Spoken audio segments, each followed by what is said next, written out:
تجهیزات ذخیره سازی و انتقال نفت در محل عملیات تست اسیدکاری،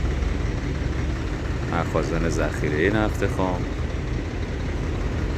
که نفت رو از خروجی تفکیکگر دریافت میکنن. حالا اگر اندازه گیری دبی انجام شده باشه در سرچ تانک، نفت خروجی سرچ تانک از طریق دانکشی انجام شده وارد مخازن ذخیره نفت میشه.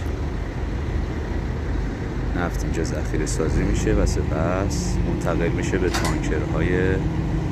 حمل نفت و از طریق تانکرها منتقل میشه به محل تزریق نفت در خط لوله فعال که مربوط هست به یکی دیگر از چاهای